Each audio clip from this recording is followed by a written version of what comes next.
Good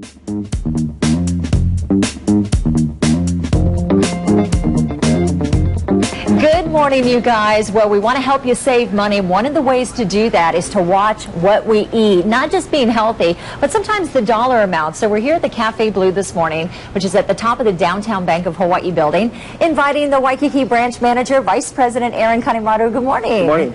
Tell us about what we need to know on cutting back. Some people cut back, but some people don't, right? Right. So many people, when they're budgeting, they cut out the dining out part of their budget.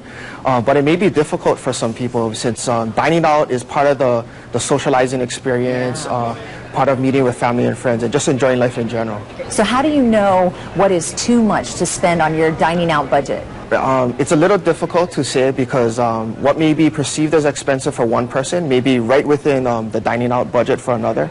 So what's more important is to realize how much disposable income you'll have after you cut out all of your basic living expenses and some of your budgeted items. And then that way you have a better picture of how much money you can spend when you dine out. Okay, and if you've got kids too, you got to figure in all the other mouths to feed in your budget. Correct. Talk to me about some of the ways that we can best manage and spend our money. How can we save? Okay, well, nowadays there's a lot of ways to save and get discounts through online websites. So there are certain websites that you can log into, like coupon-related sites like Groupon, that'll give you specials and discounts at certain restaurants.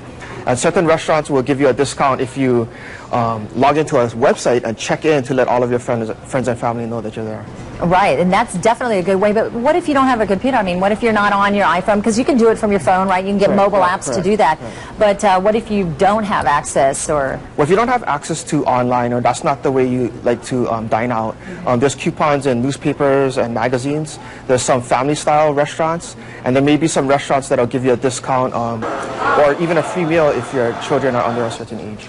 I know very well about those kids' nights free. Definitely you want to look around, do a little search for that if you can.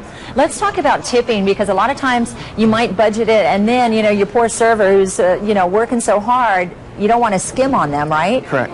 So tipping is important for the waiters and servers, but tipping should also be calculated within your budget as well. So when you're dining in, maybe about 15 to 20%. And if you're dining out at a higher end establishment, or you receive exceptional service, maybe 20% or more. Okay, last minute advice, anything else we missed? I guess just to remember that with appropriate budgeting, it's possible to enjoy the dining out experience while still budgeting for some of the items that you had expected for, and also budgeting your time as well. So you want to spend your time with your friends and family during the holidays. And of course that means we're going to dive in now. Correct. That's your Smart Money Monday, helping you save a buck or two. Enjoy. We'll put all the information up online. All right, cheers.